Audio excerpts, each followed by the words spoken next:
გაზაფხული დაიწყო და შესაბამისად ტემპერატურაც იცვლება. ჩვენ კანს დახმარება სჭირდება. როგორ ვიზრუნოთ კანზე სეზონური ცვლილებების დროს და რა თანამედროვე პროცედურებია უსაფრთხო და აქტუალური ამ პერიოდში. ჩვენი სტუმარია ლიცენზირებული ექიმ-დერმატოლოგი, კოსმეტოლოგი, ესთეტიკის ინსტიტუტის დამფუძნებელი ნინო ცხოვრებაშვილი.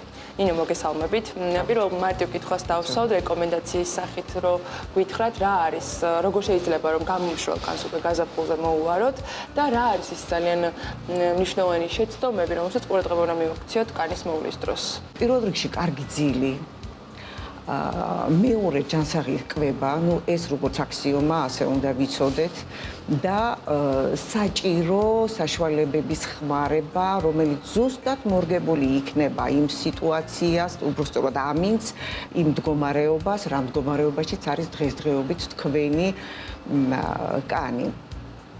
აუცილებელია რომ დავატენიანოთ კანი და ამისათვის ვიხმაროთ თუ ცხიმიანი კანი გაქვთ მხოლოდ წყლის შემცველი და ისიც უმნიშვნელოდ მე საერთოდ არ მიყვარს ცხიმიან კანზე ესეთი მსუყე კრემებს საერთოდ არ ნიშნავთ და ვიღებთ ხოლმე მოხმარებიდან ვუნიშნავთ მხოლოდ კარგ შრატებს რომელიც კარგად გამოყვებს კანს და კარგ შედეგს მოგვცემს და ატენიანებს მას რაც შეეხება დამცავი აუცილებლად უნდა ვიხმაროთ ეს უკვე ყველა ვიცით როგორც 2-2-4-100-ია ჩვენი კანისთვის დღეში რამოდენიმეჯერ განახლებით თუ აქტიური მზეა თუ არა და შეიძლება ესე გავახერწილოთ მისი მოქმედება რაც შეეხება პროცედურებს ძალიან მნიშვნელოვანია იმიტომ რომ ზოგჯერ ხდება ხოლმე რომ დაშრევებული კანზე და ეწებება კანს ეს მკვდარი უჯრედები და კოსმეტიკა რომელსაც ჩვენ ყოველდღიურად მოვიხმართ. ამას ჭირდება მოშორება. ამას ვერც ერთი თქვენგანის სახლში ვერ გააკეთებს დამოუკიდებლად. რაც არ უნდა გაიწმინდოთ, რაც არ უნდა დაიბანოთ. ამას ჭირდება სპეციალური ჩარევა, თუნდაც პილინგები, თუნდაც ლაზერული პილინგები, რომელსაც ვიყენებთ ხოლმე ესეთი მსუბუქი რეჟიმებით, რომ ცოტა გამოვაცოცხლოთ და ახალი კანის ეფექტი შევქმნათ. და ვაკეთებთ და ამ მონაცვლეობას პილინგების და ლაზერების ბიორევიტალიზაციასთან და ბუსტერთან. აი ეს ყველაფერი ამას თუ გაითვალისწინებთ, ვერაც გითხარით, სეზონური ცვლა და კორტიზოლის რეგულირება ძალიან კარგად გამოყვება. სტრესული აღარ იქნება ისეთი, ხო? არა, კანისთვის არა და სხვა მხრივ კიდე სხვა. ერთი კანის პათოლოგია, რომელიც შეიძლება ასევე გამწვავდეს, აი ამ სეზონების ცვლის დროს არის აკნე. და მისი საკმაოდ მძიმე ფორმა არის ცისტური აკნე, რომელსაც თან ახლავს შემდგომ შრამის დატოვება კანზე.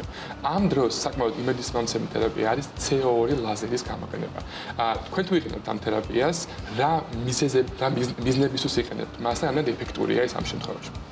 აი ცისტური აკნე, ხა თქვენ რაზეც საუბრობთ, ერთ-ერთი ყველაზე მძიმე ფორმა არის ამ ნოზოლოგიაში დაავადებების და ცისტური აკნე აი ყოველთვის ტოვებს თითქმის ნაწიბურებს. აი წარმოუდგენელია თვითონ თან ღრმა ნაწიბურებს ტოვებს. მას ვერაფრით ვერ მოუხერხებ. ერთადერთი არის საშუალება ეს CO2 ლაზერი. ადრე CO2 იყო შედარებით უფრო ტრავმული, იმიტომ რომ არ იყო ფრაქსირებული. ჩვენ დიდი ხანია ამ მეთოდს ვიყენებთ და ძალიან კარგი შედეგები გვაქვს. ოღონდ უნდა იყოს შედარებით უკვე ნამკურნალები, რომ არ იყოს წვავე ძალიან პროცესი და შემდეგ უკვე ვიწყებთ ამ კურნალობის პროცესს. კურნალობის პროცესი არ არის ერთი პროცედურა, ეს ყველამ უნდა გაიგოთ, იმიტომ რომ ზოგს გონია რომ ერთხელ გაიკეთა CO2 და უცბად ახალი არ არის ასე. ჭირდება გარკვეული კურსი, შეიძლება რამოდენიმე წლის მანძილზეც კი წელიწადში 1-3 პროცედურა დაგჭირდეს იმისათვის, რომ ჯანმრთელი კანი წამოვიდეს. თუმცა მიზანს ვახწევთ. კიდევ ერთი საკმაოდ ახალი და ინოვაციური თერაპია არის ლიპოლიტიკური თერაპია, რომელიც დღესდღეობით ძალიან პოპულარული გახდა. ბევრი სამწუხაროდ გონია რომ ეს სიმსუქნის წინააღმდეგ ბრძოლაშიც კი დაიხმარება, თუმცა ეს რა თქმა უნდა რთულია ამ ზომებზე გამოვიყენოთ, მაგრამ რისთვის იყენებთ ამ თერაპიას და რა შედეგს ხედავთ მისი გამოყენების შედეგად? გეთანხმებით არის ნამდვილად პოპულარული პროცედურა, ძალიან ბევრი პაციენტი მოგმართავს ან გვირეკავენ, აი რო გვირეკავენ უკვე იქ ვაკეთებთ დიფერენცირებას. ვეუბნებით, ეს არ არის გასახდომი პროცედურა.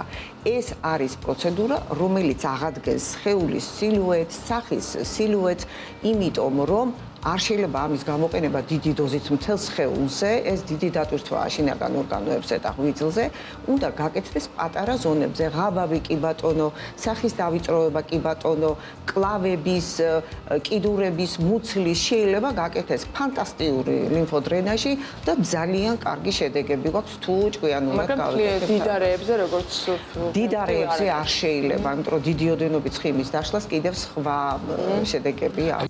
და ვიკითხო პრემენოპაუზის და მენოპაუზის დროს კანის მოვლის სპეციფიკა როგორია, როგორ იცვლება, რა უნდა გაითვალისწინონ რეკომენდაციები თქვენი რა არის ასეთ დროს?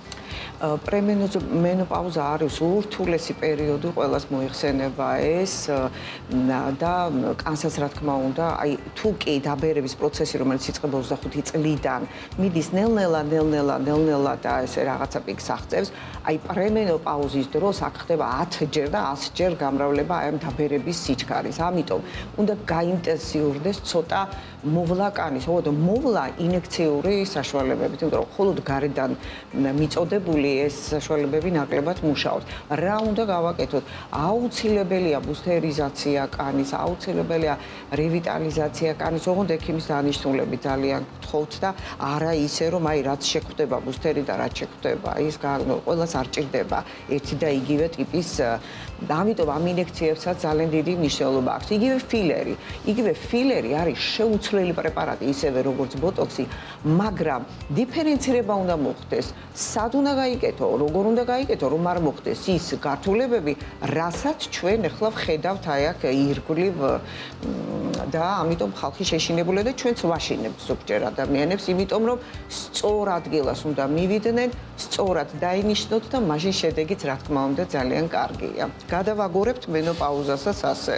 ნამდვილად. და ჩვენი ბოლო კითხვა, რაც მინდა გაგესაუბროთ, არის ის, რომ ვინ შეიძლება ახლა იწყებს და ინტერესი უჩნდება, რომ ჩაიტაროს რაიმე ტიპის კოსმეტოლოგიური პროცედურა. ბევრი შიში ახლავს ხოლმე ამასთან. შიში არის ნემსების, არის ასევე სტიგმა უფრო მეტად, რომ თუ ერთხელ ჩაიტარებ, გახდებიან დამოკიდებული, მუდმივად აღჭირდება ამის მოხმარება. თქვენ რა სპეციალისტით ახლა დამწყებებს, ასე რომ ვთქვათ, ვისაც უნდა რომ აი პირველი ნაბიჯები გადადგას ამ დარგში. გასაგებია.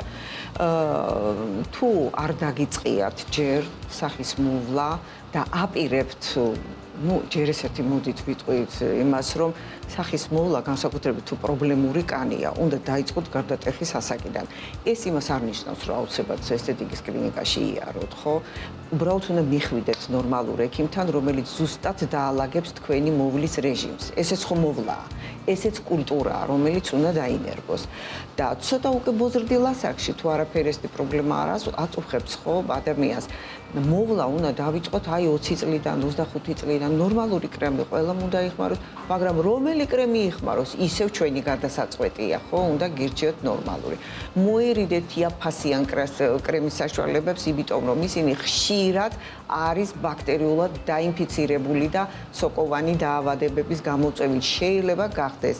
ამიტომ ისვამთ ყველაფერს სახეზე. გაფილტრეთ ინფორმაცია, შემადგენლობა და წარმოებლის სანდოობაც აუცილებლად გაითვალისწინეთ. პირველ რიგში რომ მოდის ჩვენთან პაციენტი, რომელსაც უნდა უკვე დაიწყოს მიხედვა, ჩვენ ვუდგენთ გეგმას. წელიწადში 2ჯერ ან 3ჯერ ჩაიტარებენ რაღაც გარკვეულ პროცედურას და ნელ-ნელა აი ესე მივდივართ. კარგად, დღევანდელი ჩემი პაციენტები, რომლებიც 25 წლის წინ დადიოდნენ ჩემთან, უფრო კარგად გამოიყურებიან, ვიდრე 25 წლის წინ. აი, ასეა. როცა სწორად მივდივართ დასახული მიზნისკენ, რომ შევინარჩუნოთ ჩვენი კანის ახალგაზრდობა და სილამაზი.